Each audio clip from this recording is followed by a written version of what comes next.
Well, so the idea was that I would be looking at portfolios and offering constructive criticism, but it's been restructured a little bit that I'm just going to talk about what to put in a portfolio. I spoke about this a little in the previous talk, but the ideal thing in a portfolio is to focus on what your interest is and what your talent is. If you want to go into character design, then you're going to want to show a lot of character work. And for that character work, I would recommend different designs in different styles and studies of how that character works in their world, like how their face moves, the expressions that they make. You want to show that they are able to move in more than just the one pose that you gave them. So posing is very important. For sure, a lot of different styles is beneficial to have if you're looking into doing character, background, whatever, because the studio wants to know that they can use you for more than one project, that you're able to draw in more than one style. And it'll be useful for you in your career to be able to do things in more than one style, because let's say you land your dream job on My Little Pony doing those characters or those backgrounds, and it's great for a little while, but eventually that project is going to end and you will have to find new work, and your style will only be applicable to My Little Pony if you only do that one thing. That means no jobs for you.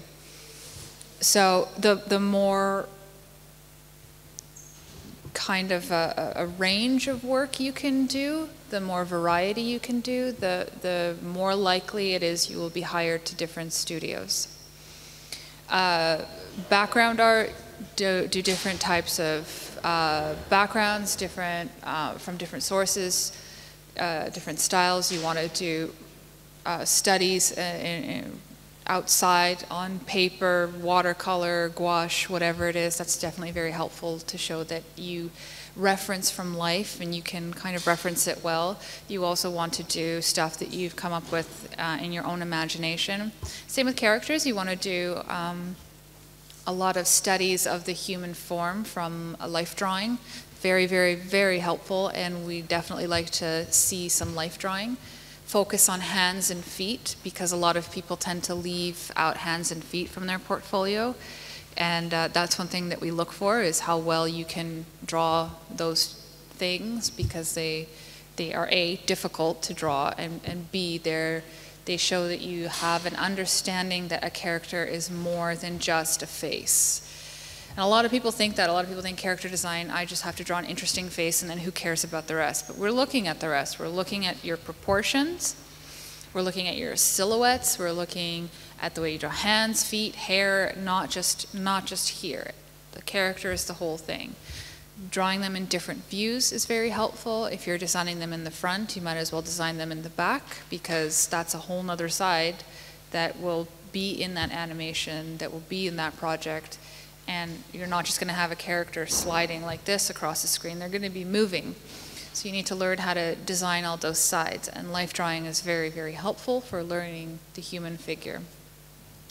If you are looking to get into color, then definitely color studies. You can look at Pixar's book about color studies, and they do some really good examples of changing light and color and using color as a narrative, and you definitely want to include some of that in your portfolio. If you are submitting, if you're trying to decide, do I submit a paper portfolio or a digital portfolio, there are benefits to both. Some places will want a paper portfolio, some places will only want a digital portfolio, so it's good to have both. The advantage of having a paper portfolio, one that you send in, or even one that you send in on a stick and isn't online, is sometimes when you're in this industry, you work on projects that have a contract that say you're not allowed to show your work outside of the studio. Like for Disney, I can't show anything that I've worked on for Disney because I signed a contract saying that I can't. And a way to kind of get around that is you never show it online because it's very, very public.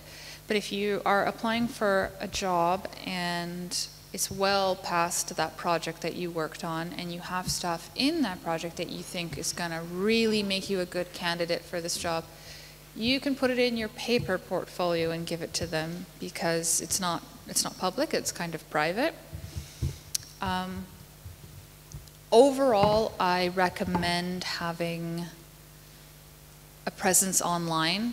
Every recruiter I talk to, every interviewer I've talked to, or any interview I've been in, and any interview I've done, we really look for an online presence, which means that you have your work somewhere online that we could kind of stumble upon it. And it shows that you are interacting within your own community. Twitter is a good place to post your artwork, Instagram. There are places like ArtStation now instead of CG Hub. CG Hub used to be really good. ArtStation is the place you post now. There are great website builders that focus on creating a nice personal portfolio. You could go to Portfolio Box. It's very easy. You just upload your images and it takes care of the rest for you. There are, there's another one. Sorry, what is it called? It's something else, but there are a lot of portfolio builders out there, but part of it is probably just interacting with your community. A really good resource to start getting into that is the daily drawing challenge on Twitter. There's like a hashtag you can go, and they give you a challenge every day, and you do character design or background design, and it kind of keeps you on your toes. Sorry? There's a drawing challenge on Twitter. It's called like daily something. Sorry, let me check.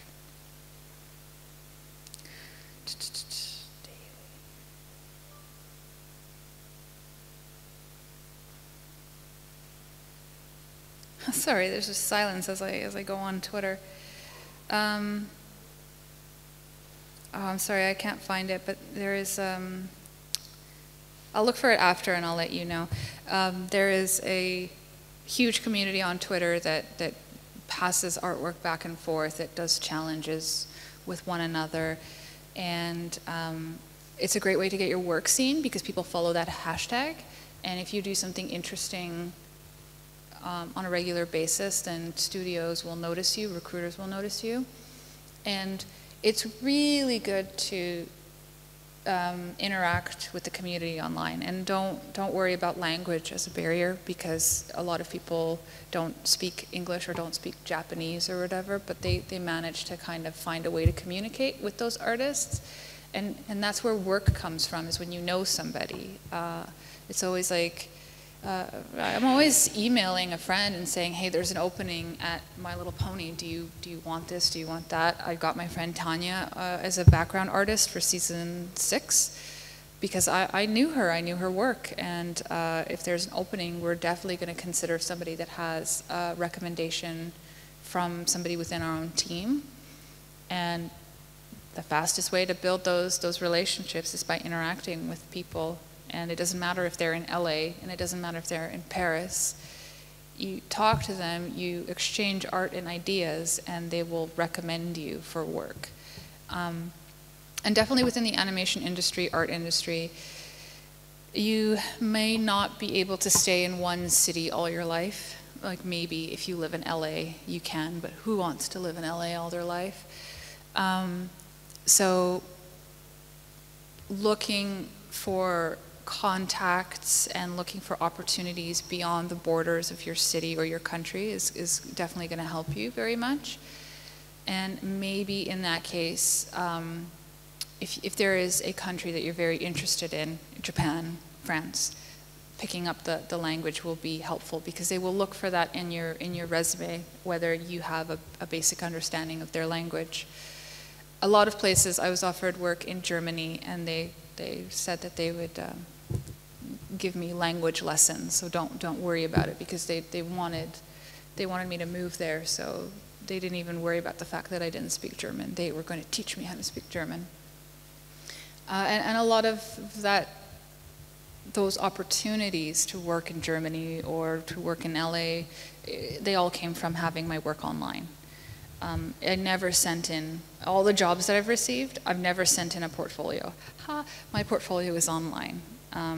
So that is probably the best advice I can have, is get your stuff online.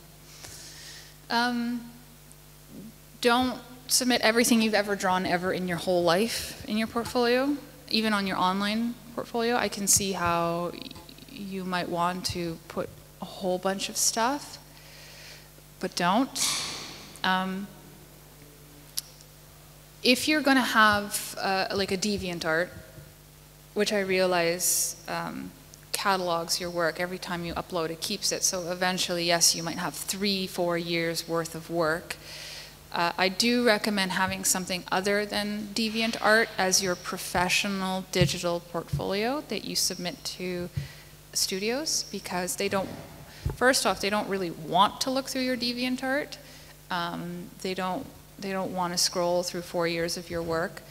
Having something really clean and really minimal, not a lot of distraction. You just want your art to stand out. It's like, why would you put your art on a patterned background on a portfolio that you're giving to somebody, right? You wouldn't do a painting of a landscape and then have like a neon electric paper, right? You wouldn't do that. You would put it on a white piece of paper. You want your work to stand out. You don't want any distractions. So don't build a website that's got a busy background or moving GIFs or anything. Just simple white or neutral background. Even when you're handing in a portfolio in a paper. Clean, neutral. Your work is the thing that they're going to focus on, not weird designs that are of paper or a weird background or a bizarre website that you built for yourself, unless your portfolio is website design. Then you can make something interesting. But a neutral, clean website is, or portfolio is always preferable to something where we don't know where to look. I also mentioned earlier that we spend maybe 30 seconds on a portfolio before we decide yes or no.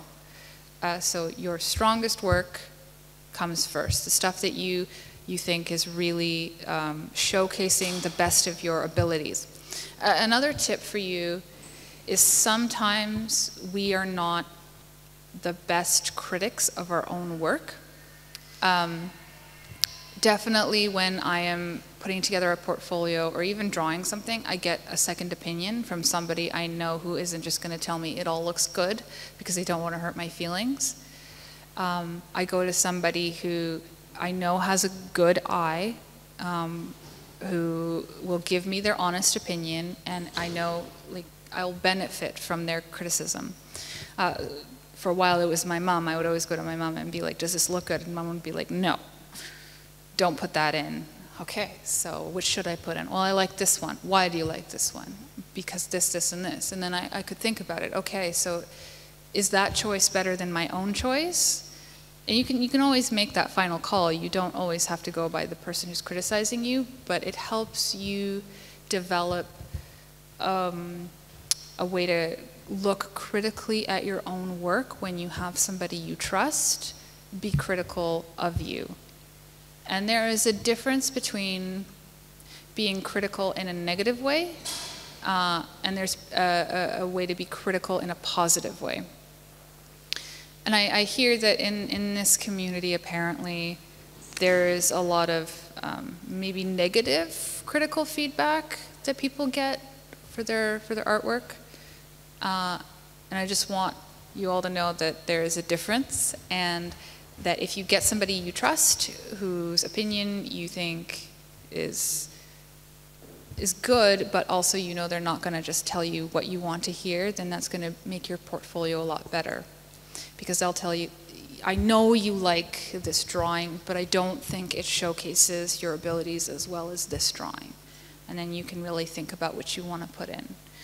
A lot of the times the stuff that I draw and I like the best might not be the best showcase of my abilities. It's just something that I really like for some reason, but other people might not be able to see that. Yeah, short, clean. Like I mentioned before, if you are just starting in your career, have a variety of things. Unless you are very, very, very, very, very good at what you do, never just submit only characters. You can make that the focus if you want to be a character designer, but have backgrounds, have graphic design, have a little bit of everything else so they can see that you are useful in the studio for more than just one job, because you'll have to work your way up anyway. A friend I have applied for a 3D studio, and she wanted to do concept art, like the pre-production art for video games. And she didn't have the right stuff in her portfolio. They thought her content was weak because she didn't have anybody to tell her, like, oh, give her that second opinion.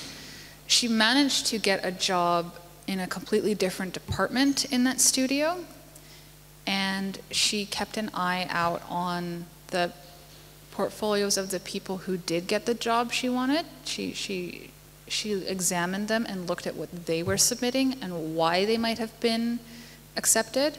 And then she looked at her own portfolio and realized, I have some changes to do. If I want this job and those people are getting that job with this type of portfolio, then I have to really consider whether I need to start doing different work, or I need to be including different things that I have done that might showcase more of what they do.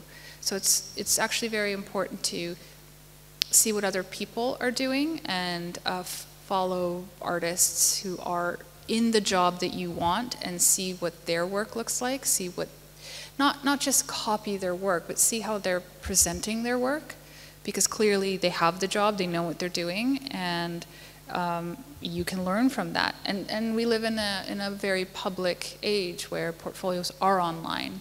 So why not use that resource? Why not spend some time looking at employed artists in the field that you want to be in and learn from what they're doing? I think that's most of my advice, but if you have questions, I'd be happy to answer them.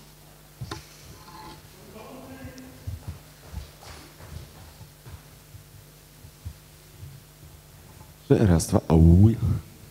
Czy ktoś ma jakieś pytania na temat tworzenia portfolio? Okej.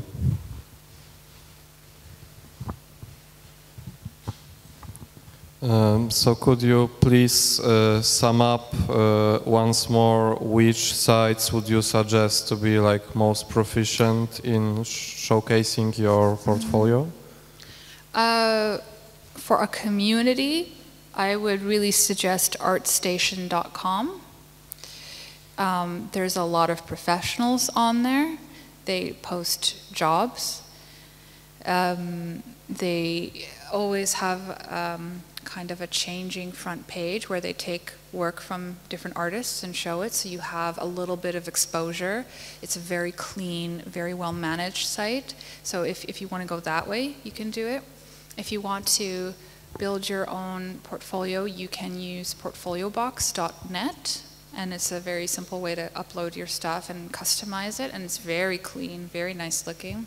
I think there's also, the other one is called like Squarespace or something like that. Similar to Portfolio Box, they have a lot of gallery websites that you can, templates that you can build from. Definitely show your work on Twitter. Twitter is where most of the artists are now. And Instagram, and remember to hashtag your work, because that's how people find work. Participate in daily sketch challenges. I'm going to find the hashtag that everybody's always on, and I'll let you know. Is there anything else? I mean, it can't hurt to be on DeviantArt or whatever, but professionally, I wouldn't recommend it. If you just want to engage with other artists and draw as a hobby, then DeviantArt is good. But it's not a place where you're going to find work, but it is a place where you will meet other artists, so it is worth it. So, yeah. All right.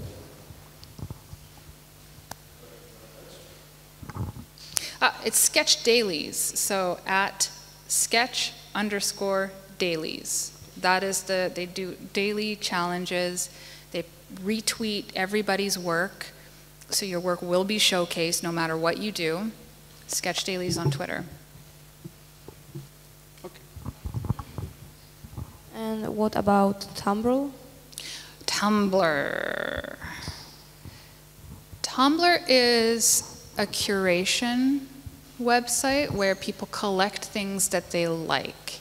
And it is a good format for having your own kind of sketchbook, you know, where you draw your process and you put it and you get notes and you get retweets or reblogs, so it's okay. I have a sketch Tumblr and I have a link to it on my website, but I would not rely on Tumblr to be your portfolio. Tumblr doesn't have the best reputation anymore. It's like DeviantArt. If you want to meet other artists, maybe if you want to find reference or look at other people's artwork, definitely have a Tumblr. But that is not your professional website. That is different. Halo? Czy ktoś chciałby zadać pytanie na temat tworzenia portfolio? Nie wiem, jak bezpośrednio wybić się, cokolwiek.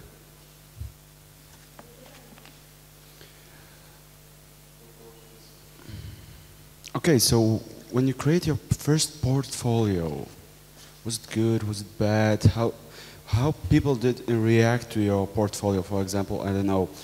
Mostly, I honestly was thinking like when I create my first portfolio, I was like, now I put some bad stuff at the start, and when they go lower and lower, it will be much better. And on the other panel, you suggest us that we should mostly just put the best things and maybe 3, 4, maximum 10. Don't go much more like 50 or anything, because they will be like shit, good, shit, good. Yeah, that's basically how we do it. Why would you put your weakest work first? You know, it's just common sense. After a while, you think about if you're going to make a first impression, like on a date, would you show up in sweatpants and a stained shirt? Would you show up at your worst, or would you show up looking your best? Always put your best first. If you're going to put 50 images, I don't recommend that you do, but definitely always go newest to oldest. My portfolio is not oldest to newest. It is arranged in a way that I think it's kind of spaced out, that I think I'm showing different work. Like I'll have a little bit of character, and then I'll put some backgrounds just to be like, look, I do backgrounds. And then here's some more characters, and then here's some illustration, and then here are some things that if you made it this far, you might want to look at, but honestly, those are not my favorite things. But I do always end the portfolio on a piece that I think is pretty strong. So I would do like first row strong, second row diversity, like look at all the other things I can do. The next row, maybe just some process or some things that if you think, okay, they made it this far, stick with me. Here are some more things that I do, and then end it very, very strong. So like, the last whoa. image that they see is like, bam, good. Any pony? Let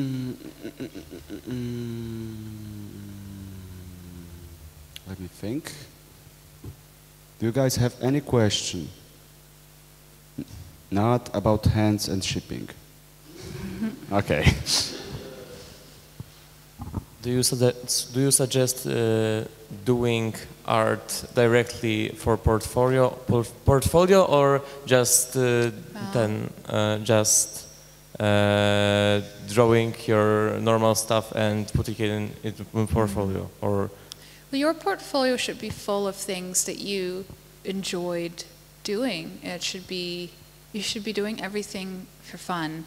And part of being a professional artist is realizing that drawing fan art or drawing the one thing that you really like drawing over and over again is a hobby. It's not professional.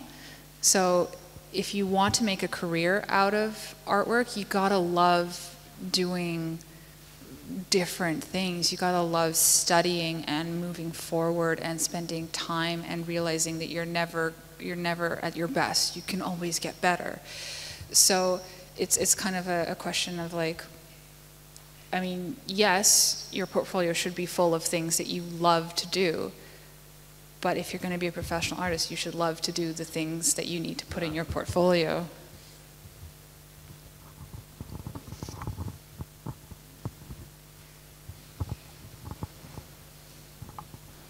I would like to ask you, on average, how long do you have to wait for the answer from the studio if your portfolio is accepted or rejected?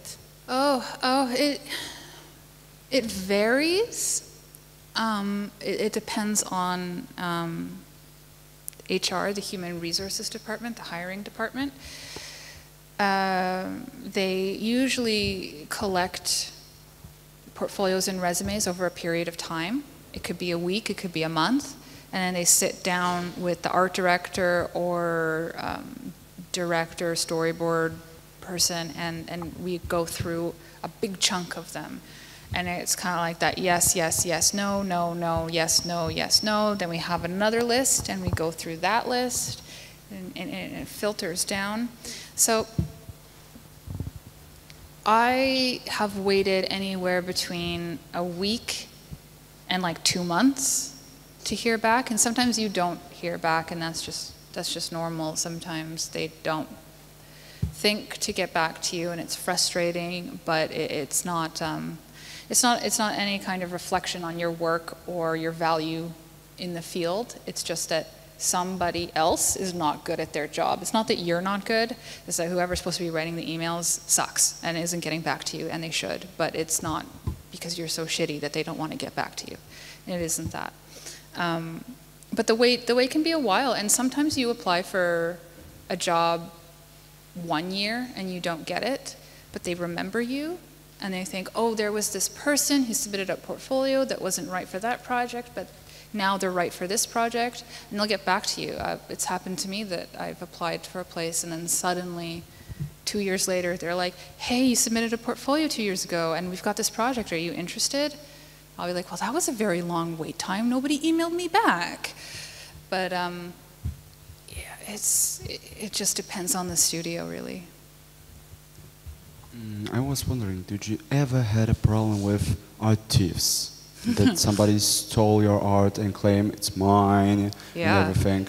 I had a coworker at Disney who put my work in her portfolio. She was so fucking dumb. And I went on her portfolio, and there was my artwork, and I messaged her. I'm like, you've got to be kidding me. Take it down. And she was like, oh my God, I didn't even know. No, I drew it, but I just sort of remembered it. I saw it, and I must have forgotten, and then I drew it. And I was like, you're the worst. Take it down. You have to confront them. You have to be on their butts. If you find your work is stolen, you go after them and you don't give up, because that's crap. There is a difference between being influenced by somebody's work and outright copying, right? And you should be influenced by people's work. You should be studying other people's work. I take other people's work and I break it down. I trace it, I figure out how they created it, and then I redraw it and I redraw it and I redraw it so I understand how they built the style. I understand it. I don't post any of that stuff online. That's my study. That's not my work. So if she was studying from my work, which she wasn't, she was just copying, that stuff should not have been online, ever. No, don't do it. Yeah, so there's a difference between being influenced and just straight up copying. Other people have, on DeviantArt, taken my work and made doll bases out of it. I had, before I was told to take it down by Hasbro, I had some ponies that I designed before starting on the show to practice the style, and those got stolen by the community, and somebody was claiming it was their OC, and I was like, well, this is the worst. So you just have to confront them and talk to them and know that you have a right to your own artwork, and that it's other people in the art community will frown on it. If you have trouble getting somebody to take your artwork down, just tweet about it. Twitter hates art thieves. People will be on your side, and they'll help you get that person to take it down. Same DeviantArt. Most people in DeviantArt hate when somebody stole their art. Yeah. They're making like a journal, hey, this guy stole my art, and there are a lot of people on this head. But it happens a lot on DeviantArt. I think the people who use DeviantArt sometimes don't realize that it's not like Shutterstock or whatever. It's not like a free resource for art. I've had a friend, Jeff Simpson, who works in games and movies, and he was doing these really beautiful paintings, and some publishing company in Norway or something took his painting and put it on a book without telling him, without paying, nothing. And what can you do? You have especially internationally, you have very few legal repercussions for people stealing your work. Copyright is still kind of weird. So if you really want to avoid people taking your work, don't post on places like DeviantArt that have a history of people having their work stolen. But still, somebody could find your work on Twitter, on your website, and take it. You can't do much about it, but you can be vigilant, you can be vocal, and you can let the community know that it's happening, and they will be able to help you. So if you already had such a problem, maybe you have an idea how to make your work safer. I don't know, make, for example, put on DeviantArt like low resolution arts, or put wet marks or anything like this. I know I hate wet marks on some arts. Definitely honestly. watermarks. I always sign my work somewhere a little quietly. It's not all the way across. I don't like to do that. But I do sign a little bit just so there's proof of my work. I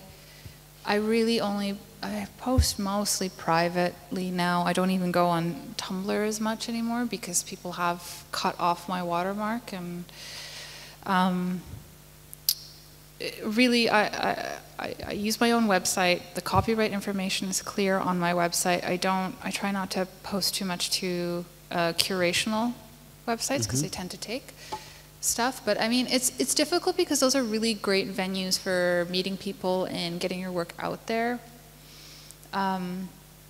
People are just going to steal no matter what, and all you can do is try to use the community to support you, and know your rights to your own work, and know how the copyright law works in your own country and how it affects copyright law internationally. Okay. Ma ktoś jakieś pytanko? Okay. In the drawings, what do you hate drawing the most in anatomy? Oh, what do I hate drawing the most? Do you know, it always changes. Like there are stretches where like I can't stand drawing hands or whatever, and it's so difficult, but then suddenly they're the best thing I'm at because I work. Because if whatever I'm the worst at, I study the hardest. If I'm bad at drawing hands, then I'm going to spend the most time drawing hands. I'm going to be drawing hands for weeks. And then suddenly I'm so good at hands, but I'm terrible at feet. So then I have to do it the feet. And then I'm so good at drawing feet, and then I'm bad at drawing hands again. You know, you're never perfect. You're always trying to improve. But if there is a part on the body that I really, really hate drawing, I think it would have to be the flat part of the foot on the ground where the heel goes into the back. It's always a pain for me. But then sometimes I really like doing it because I kind of figure out a trick. But it always changes. Okay, anybody else? Okay, sometimes some people are making like speed paints online. Like people are watching it and like, you can do this way. How about this way? What do you think about it? Well, it's interaction. Yeah, people interact with the artist. They tell them, "Oh, you make this amazing. Could you please do this, this?" Like own ideas. Yeah, it's great. Live streaming or showing your process and having people kind of tune in and watch. It's great. I mean, the ability to have somebody make suggestions that you're not thinking of as you're drawing can be helpful, and it could hinder you, right? Because you still want your own ideas and you want to kind of discover that on your own. But if you're having an art block, or if you're just having a loose, fun time drawing, then it could be great. It's like having your own design team around you, giving you advice and ideas. Why not? Okay. Ktokolwiek. Ja nie gryzę.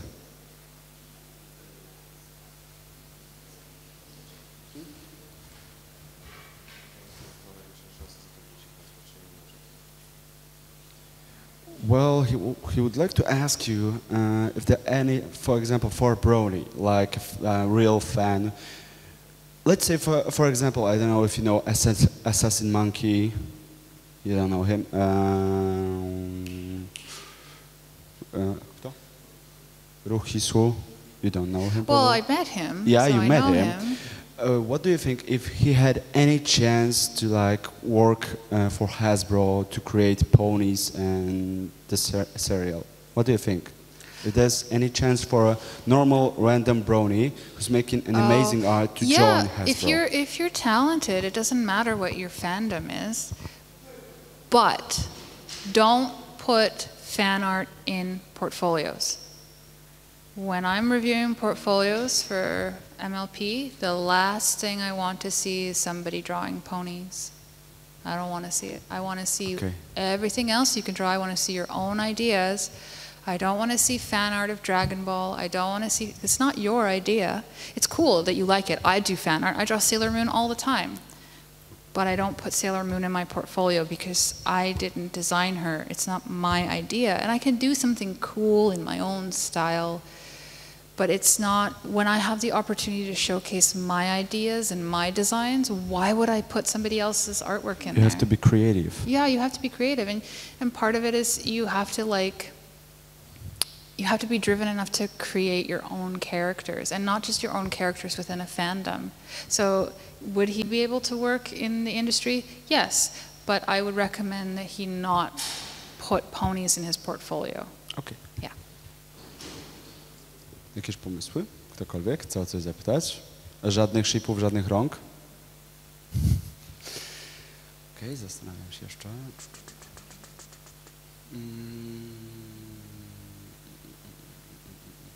Well, you told us you're, for example, sometimes like you see some amazing art on the internet and you're like, oh, I wonder how did he manage this? I need to draw it. You draw all the time. And sometimes by trying to like copy it, you learn a lot about it, like how to make the shaders and everything.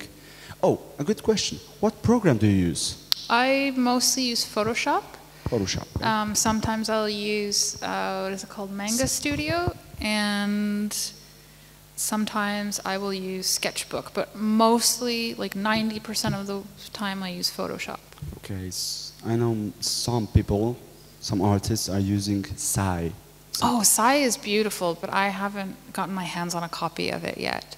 Sure. Definitely if I want to do more painting, like those clean, nice paints, I would use Sai a bit more. But I tend to use more different kinds of brushes and a different kind of style. But it's on my list to download. Okay, So about paintings, what would you like? Do you like more, digital or a normal one? For example, you can make a painting or. Oh, like personally, what I like to do? Yes. I work in front of a computer all day for my job, so I like sitting on the couch or going outside and doing watercolors. And I don't really show that work online because it's just for me. If I would be working professionally on paper, I would probably do my hobby stuff on the computer. It's just nice to change it up and have a break. Yeah. I also didn't do drawing on paper for a long, long time when I started working. And you lose skills that you don't practice. So I used to do ink work. I used to want to do like comic books.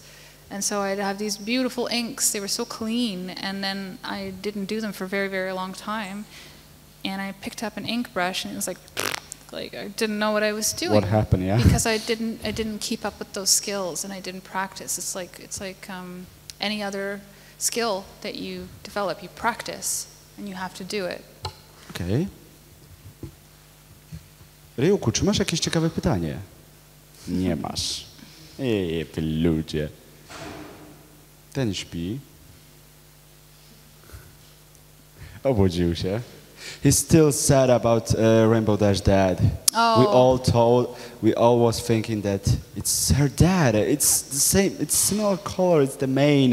It Okay, must but be. that brings the question: if that's not Rainbow Dash's dad, who is? That's something to look forward to. Somebody else. O, mamy dwóch nowych. Chcecie zadać jakieś pytanie?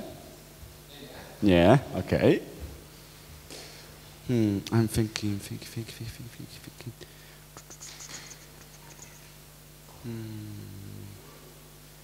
Masz pomysł? Super. What style of drawing you like the most? I really like a lot of stuff that's happening in children illustration right now, the kind of looser, simple stuff like Robert Searle style work. I have a friend who's illustrating books for kids right now. His name is Cale Atkinson, and he does these little gouache paintings. They're beautiful. I love stuff like Mary Blair. Her concept work for Disney is very good. There's a lot of artists I follow online that I really like. I like comic book style artwork. I love what Mingwei Helen Chen is drawing. I like, what's her name, Babs Tarr. Her work is really cool. Yeah, it's not really like one certain style, but it's what different people do with those styles, so it can kind of be all over.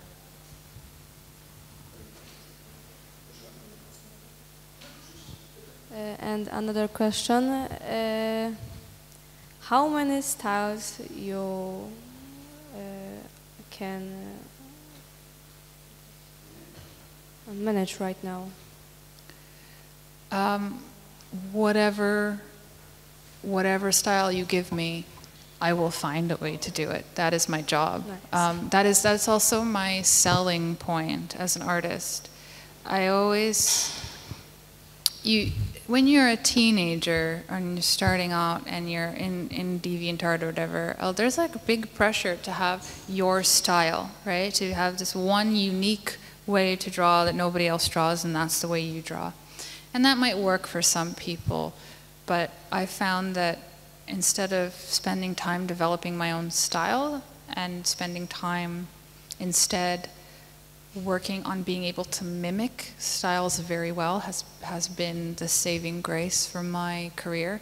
I've been able to jump from, working on MLP to working on Dora the Explorer. I've been able to jump from that to working in watercolors. I'm able just to hop around, and some things I'm weaker at than others. The very painterly, realistic stuff I need to spend some time and do, but whatever somebody gives me, I will say, yes, I can do it, and then I'll spend 4 sleepless nights on my computer trying to figure out how to do it, because I don't ever want to say, no, I can't do it to anybody.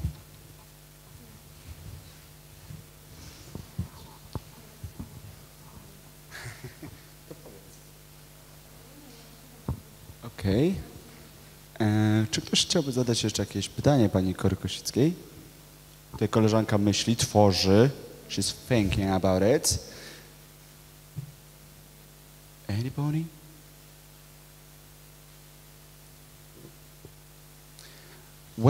When you created Starlight Glimmer and Sunburst, of course, they told you that it must be like this, this, and this. But did they told you anything about her, like her storyline, like she had a friend, a Sunburst before, anything?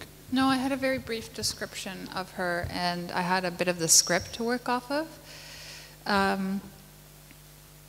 For her, it was a little different than others because we were kind of going back and forth. This is one of the cases where the design informed the character, meaning that the way we designed her influenced the way she behaved. Yeah. Usually it's the other way around, is we read the script and then we're like, okay, this pony has this type of personality, so we're going to design it around what's written. With her, it was kind of a little bit of the opposite. And I really wanted to have somebody that looked like she was very much in control of everything, for better or for worse.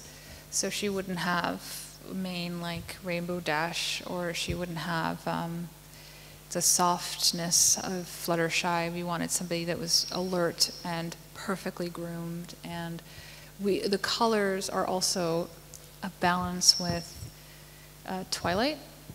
Because they're rivals, so we thought instead of making them opposite colors, let's have them make similar colors. And then when we did that, we realized, well, what if she's like a Twilight 2.0? What if she's the one who needs friendship lessons now? What if Twilight can now pass that on to her? And so it kind of organically grew from the design and the color choices and the writers all working together. So we will have a sixth princess. Oh, I hope not. Okay, so another question. What do you think about our newest princess? Well, she's cute. And she's blowing everything up. Yeah, well, I mean, I remember reading the script and thinking, oh my God, this baby is awful. Like, I wouldn't want to babysit this kid. She's the worst. But she's cute. Poor shining armor. I know. No sleep. Poor mom, though. She looks exhausted all the time. Masz.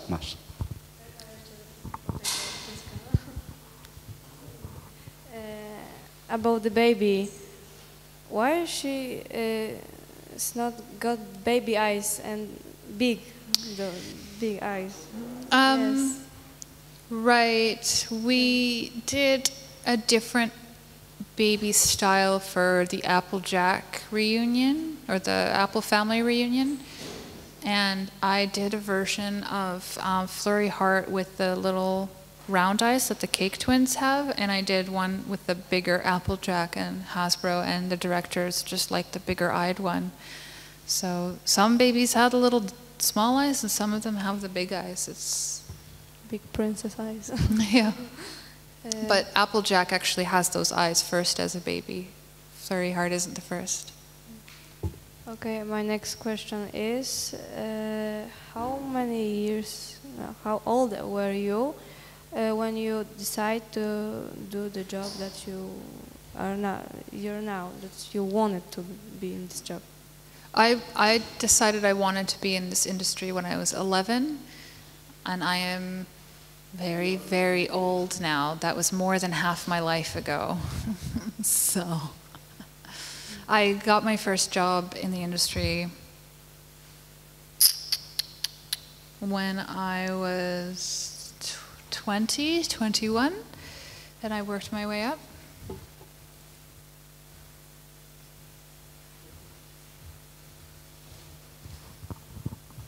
Why she's an alicorn?